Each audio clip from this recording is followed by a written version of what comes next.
这是我们在骑车这么多年来一个很重要的心得。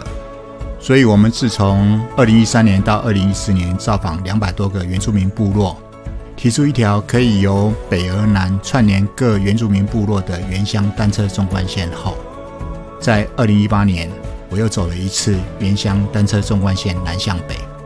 而为了让更多人知道这条经典路线，在2019年邀请车友共同完成了北进武岭南出鹅銮鼻纵断台湾500里的挑战，也就是我们后来常说的台湾纵断。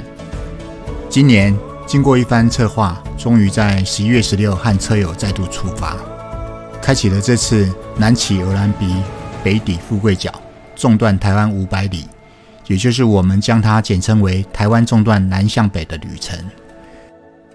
这次台湾纵断南向北行程共安排10天，出发点是台湾最南端的鹅銮鼻，一路向北分为9天骑行，全程大约800公里。第一天是移动日，所有参加的车友搭乘保姆车，原本计划这天要前往垦丁，第二天一早再由台湾济南出发。原本该是很轻松的一天，但谁也想不到都11月中了，竟然还有台风，而且最后还演变到会登陆，因此搞得我照珊珊刷动态，由于海陆警报都已经发布，恒春半岛就是台风眼会经过的区域，因此临时改住到屏东来躲风雨。由于台风登陆时间一再延迟，加上媒体各种耸动的标题，搞得大家有些焦躁。虽然伙伴们对于我所做的行程变更都很支持，但到了深夜我依旧忐忑不安，毕竟这是南向北的首发团，好的开场对于稳定人心实在太重要了。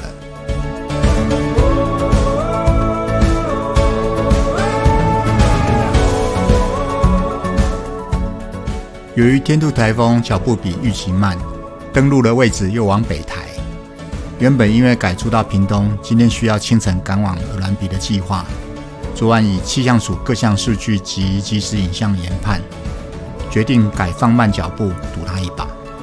也就是说，我认为鹅銮鼻天亮后雨应该会停，且风也会转小，晚一点到鹅銮鼻反而有很大的机会可以顺利开骑。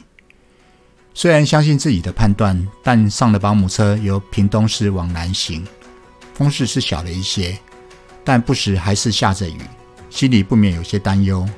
幸好南方的云团偶尔露出了光线，给了我莫大的希望。最后终于皇天不负苦心人，车过恒春，雨终于停了。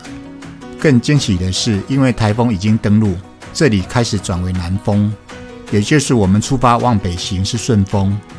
更开心的是，鹅銮鼻灯塔今天有开放，我们购票牵着单车入内，在台风过后第一道阳光下顺利出发了。今天是2024年11月16，我们前面这边是台湾最南边的灯塔鹅銮鼻，我们这一次是南起鹅銮鼻，北抵富贵角，台湾纵断500里，出发！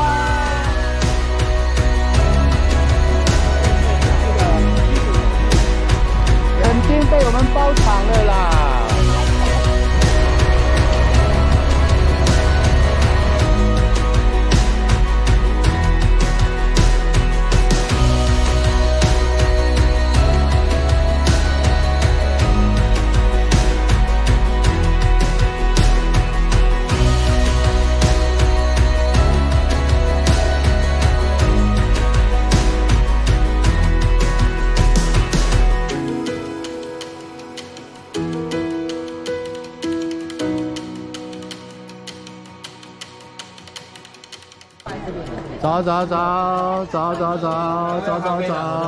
走，跟大家说一下，今天路线很单纯，107公里，然后长缓坡，然后上下坡，最后一个陡坡。今天我们的终点是到茶山部落，因为熟悉在地人。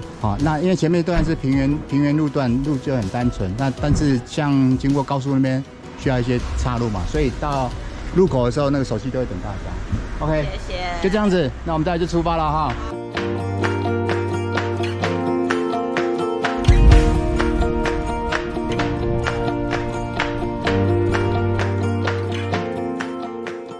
这天原本路线应该是走纳马夏的台29，但因为7月底凯米台风重创往茶山的产业道路，今年8月我有前往实地去路勘，觉得替代道路太陡峭，可能得全程牵车，而且保姆车也不好开，所以决定改走经南化水库的南179与加149，接上台山来转往茶山部落。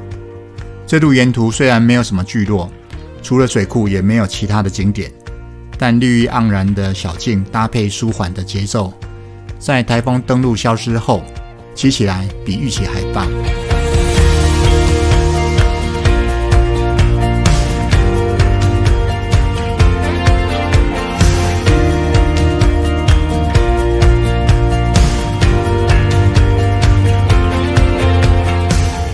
本来觉得好天气加上好路线就很满足了，没有想到晚上住宿的茶山开元农场更是令人惊艳。风趣的许老板及厨艺一流的许太太带给大家一顿丰盛的晚餐，以及许多难得的见闻分享。行程快结束时，我曾经询问大家觉得这次旅程印象最深刻的旅馆是哪里时，大家几乎异口同声的表示就是这个农场。或许大家的感觉就如同他专业上写的，阿里山茶山农场给的是热忱，玩的是感动，吃的是用心。上茶山找徐老大，谢谢徐老板。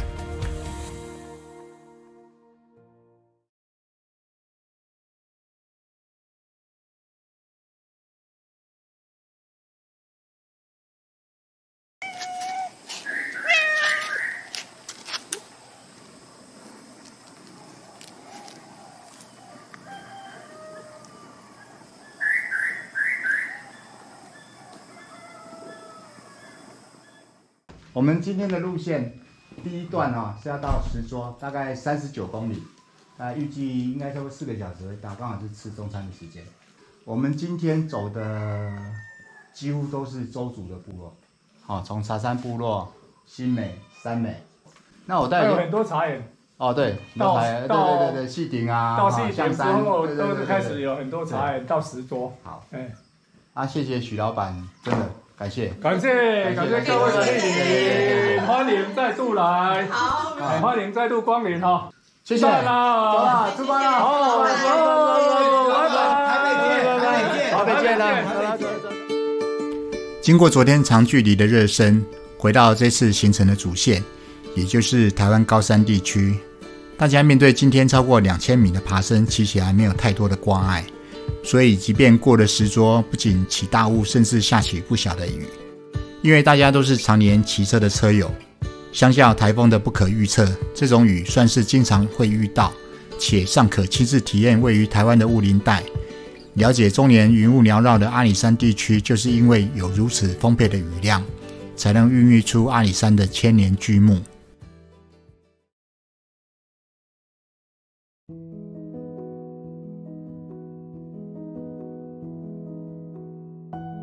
我本来无法敲定这一次影片记录轴线到底是要偏挑战还是要偏深度，但在途中与几位车友闲聊，或许是因为有了分多金的加持，突然灵光一现，既然每位都有多年的骑车经验，这次根本无需预设框架，反而更应该听听他们的信念，是以什么样的 mindset 来看待这一次的旅程。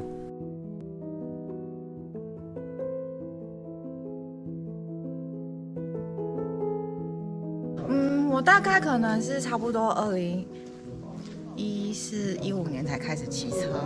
我也快10年了。对，可是以前骑车的频率没有很高，然后这个探险的能力或者是脚力其实也没有那么好。是。那一直是到这2、3年，然后就会觉得突然就是很喜欢这个运动。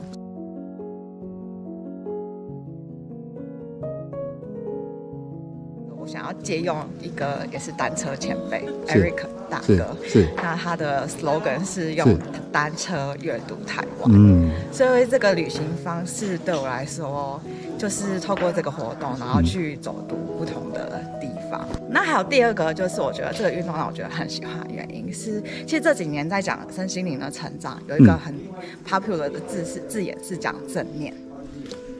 正念正向的那个念头。通常大家会以为是正向思考，是，但不过用正念，如果我解释，要我给他下一个解释的话，你可以把它理解成是。第一个，你可以说他是活在当下 ，OK。那或者是说，你很专注在你做这件现在的此时此刻，是。那或者是第三个解释是说，你不用带批判的去感受你每个时刻的感觉，是。这在学习身心灵上，这是这几年很 popular 的字。是。那在它应用上面啊，你可以把它想成，有人会把它运用在像做正念瑜伽，瑜伽这个动作，或者是正念的静坐。然后或者是正念的饮食，可能吃东西也是一个方式。那对我而言啊，是正念单车、正念骑车。对，所以这个正念的感觉，在这个活动当中，对我而言是一个彻底的实践。是，也许人家会觉得说，这样并不是一个最有效率的方法。比如说，开车可能1-2天就可以把这个路走完啊。是。可是透过这个活动结束之后，你这个内心的感受，然后这个幸福感。然后就会让我觉得很上瘾，然后就是回味无穷，所以这是我很喜欢，我很想要参加这个活动的原因。森林铁路林场支线旧路的路基兴建，海拔虽然已经超过2000公尺，但坡度平缓，沿途又正值有枫红，因此今天是享受高海拔骑行的日子。虽然也很想好好骑它一段，但还是忍下来，毕竟我来这里的机会很多。所以我还是利用保姆车来跳点取景，希望以空白的视角来诠释大伙骑行于这一段台湾不可多得的景观公路上，那种单车人才懂得开阔与愉悦。With every field and rising sea, can hear the sounds of all, and with every change we'll always be where hope's not lost but found. It is all in our hands, it is all in our hands.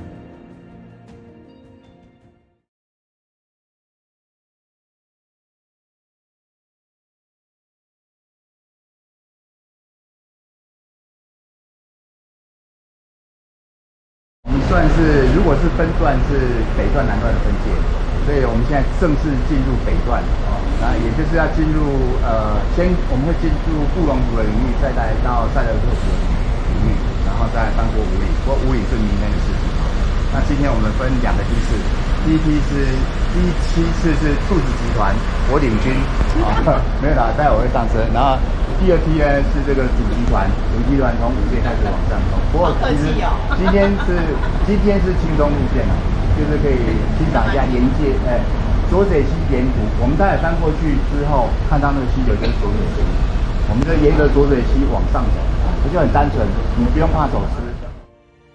今天爬升仍然不低，但路程较短，因此时间比较宽松。这样规划的目的是着眼于让大家有足够的时间体验不同的族群风情，也可以借由溯流而上，了解浊水溪为何水会那么浊，近身的认识这条母亲之河。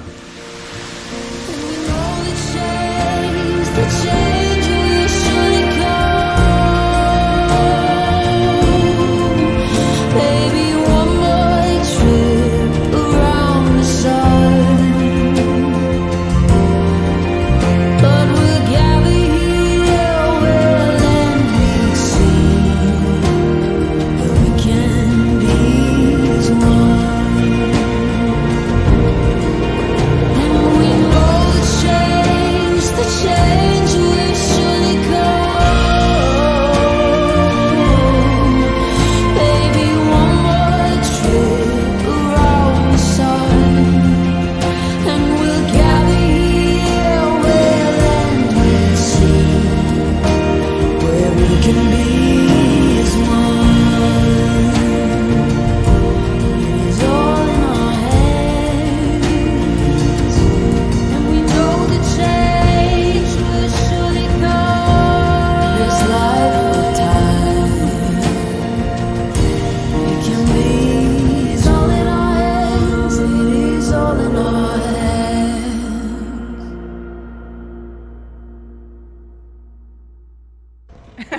着我的梦想前往武岭，加油！谢谢。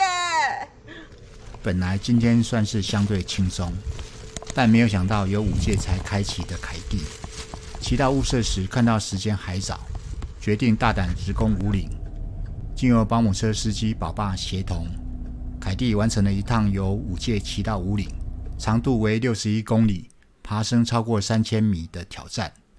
我将它这个挑战称为55坡，为由埔里开始的南向北后半段的挑战注入一股热血。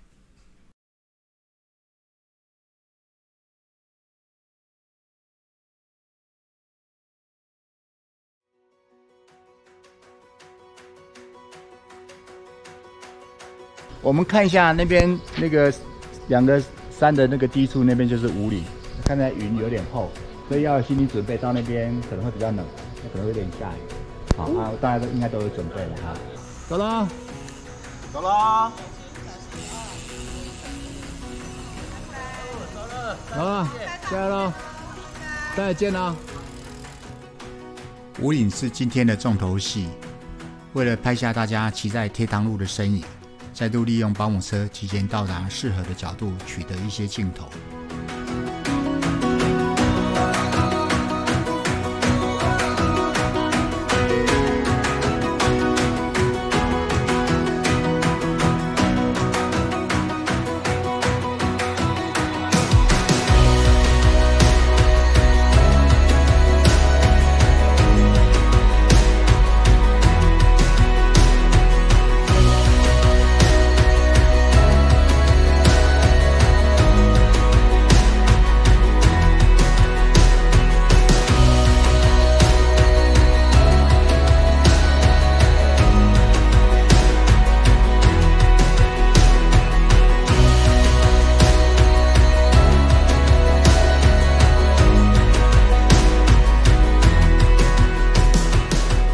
另一段让我印象深刻的是受台风康瑞影响，台八线大屿岭到梨山段路况并不佳， 83K 还因路基掏空形成了一个天坑，而且据旅馆老板连续来电提醒，下午梨山下起倾盆大雨，我们通过2个小时才开放10分钟的管制，又因旅馆前道路施工得改道，搞得大伙儿得拎着行李撑伞走一段路才能入住旅馆，所以相较下午往梨山路上的曲折，上午的武岭简直是天堂。负责后勤的保姆车司机宝爸是这次行程的灵魂人物，他本身也热爱单车并善于观察，因此可以很细腻并适时的提供各项资源，让车友们顺利完成武岭的挑战。晚餐时纷纷说出了内心的感受。我觉得你是一个很体贴、很细心的人，然后就是在我们都还没有讲出我们的需要的时候，可能你都会预先知道我们需要什么，然后就会递出来，像小领导一样递出来我们需要的东西。对，就一个眼神，然后真的谢谢你陪我圆梦，然后就被充分圈粉。我发现一路上他都是用很感恩的心情去看所有的人事物。最具体的例子，大家可能昨天我们很紧张，在上坡的时候有出现一个阿伯，对吗？就是路口在跳跳了。对。然后你看已经很紧张在开车，结果他还跟阿北说：“阿北，列你呀 ，lucky 啊！”所以我觉得，这一路上看到他看所有事情都是用很感恩的心情去看，所以他得到的回馈也是都蛮正面的。所以我觉得在他身上看到这个特质，我觉得非常棒。所以我也很感谢这一次有机会可以。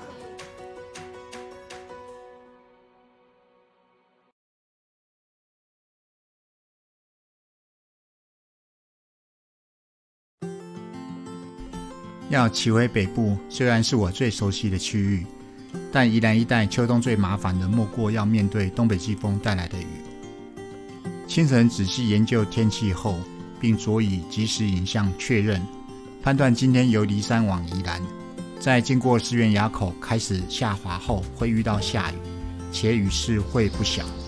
既然雾雨中除了不好骑，也没有景可以欣赏，我向大家提出，不如借这个机会去造访环山部落，并插出去武陵农场赏枫。这个提议很快获得大家认同。大家早，早。今天第几天？Day 7。对，第7天。第7天。我们今天要迎向东北季风哈，趁现在还有阳光，我们待会就开启，然后往这个私人垭口前进。好，那我们就直接出发了哈。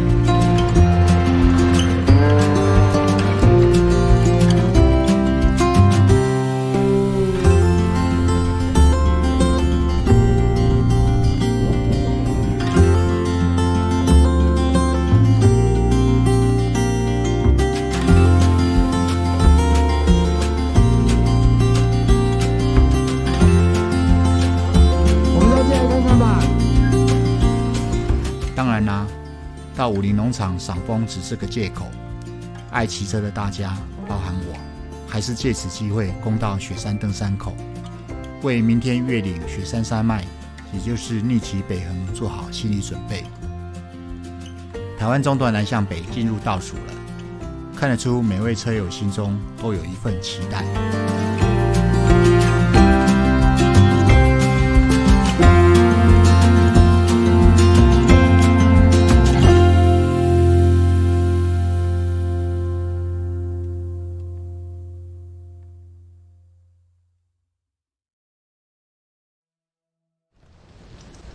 进入宜兰，从昨晚到早晨都下着雨，但由气象预报和即时影像显示，过了名词，天气应该会转好，因此大家都有在雨中出发的心理准备，做好行前简报，趁着出发前的空档，接着和 Peter 手机聊聊怎么看待这次的旅程。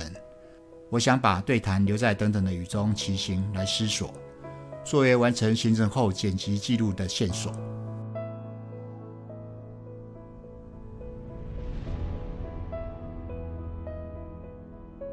然后骑公路车的话，应该就是大概5-6年了。5-6年了哈。含之前的话，之前就大部分都是去爬山啊之类的。OK， 所以骑单车大概5-6年。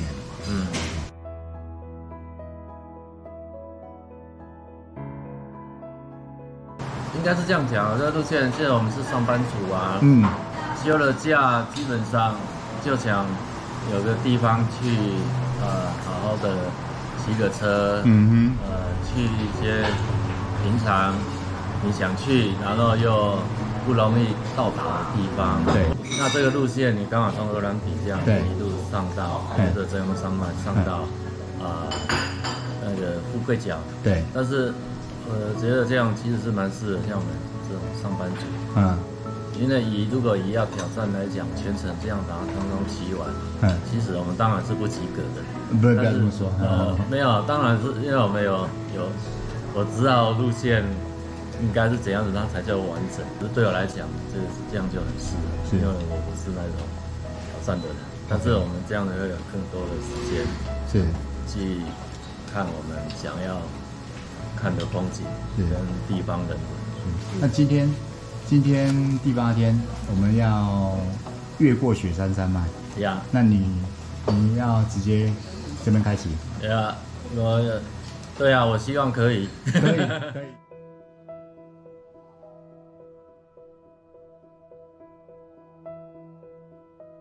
严格来讲，应该是2018年。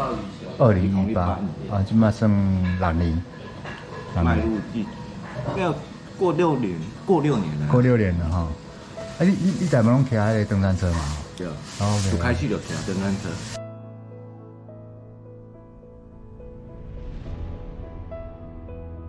应该是讲南到北嘛。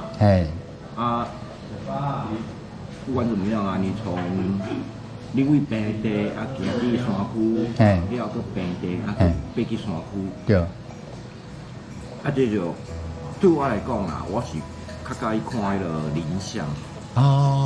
因为平地要去你小可要爬去山顶的时，你看到拢是竹啊。对。这个会啉上，啊，搁去就是阔叶林。对。啊，若讲真正行去高山，对。啊，你看到去针叶。对，咱常安尼嘿。啊，伊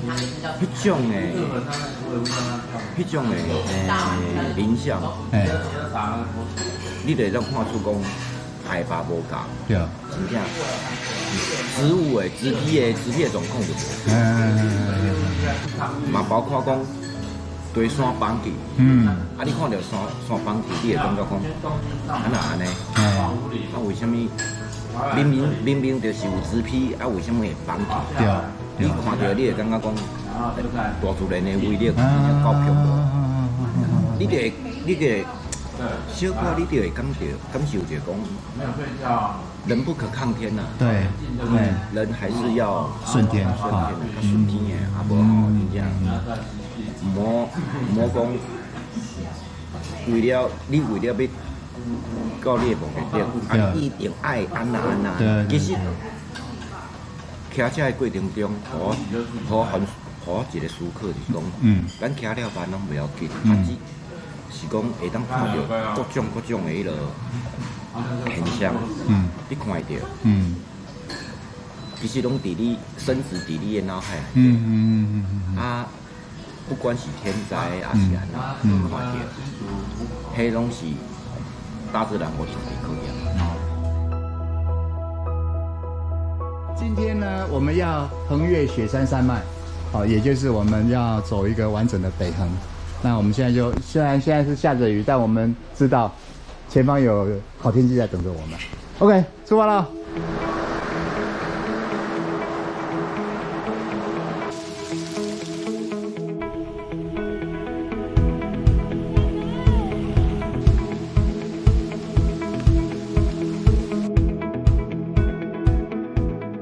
越过北横最高点不久，果如预期的放晴。虽有预报早知道会有阳光，但亲身体验大地这样的赏识，依旧觉得令人惊喜。或许这就是骑车会让人上瘾的魅力吧。明天就要回家了，但山上也是我另一个家，因此今天格外珍惜北横看到的一切。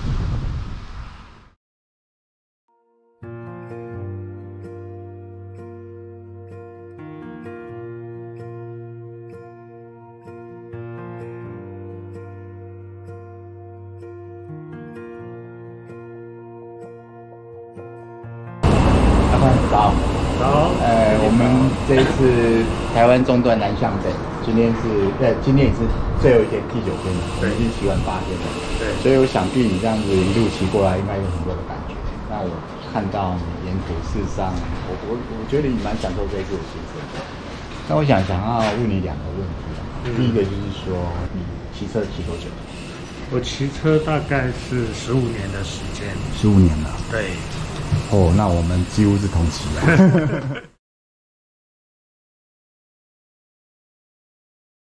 这几年因为工作的关系，是很少骑车运动。好。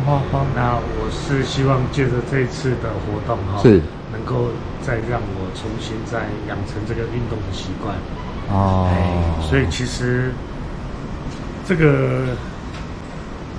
全程9天，然后纵断这个台湾，对我来说其实是有难度的。但是我的心情就是，慢慢骑。是。我可以用比较长的时间。是。慢慢骑，把它骑完。是。这是我个人的心态。是。那我也很喜欢这个我们台湾山上的环境，很起高山。所以这8天下来。我一直蛮享受这样的环境。OK，我看到您那个每一天脸书都有一些分享嘛，是，那可以让我也把它分享让大家看到，没问题，没问题哈。对，我觉得因为那个心情是最真实的，对，而且是当下那个体验，然后你每天都会把它写在脸书上面，是，对，我觉得我可以分享给大家，是，好，谢谢宽哥，谢谢阿宽，很开心参加这次的活动，那我们大家就往富贵角出发了 ，OK， 加油，加油。我们从11月16号南起鹅銮鼻，今天是11月24，第9天了。我们要进入台湾纵贯的最后一天，我们要迎向富贵角台湾极北，大家都准备好了吗？ I'm ready. OK， 那我们就出发喽。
看到喽！台湾纵贯南向北，看到喽！到喽！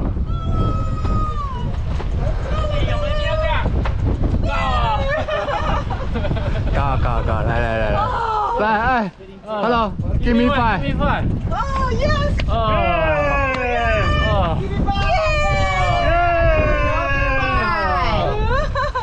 赞！来！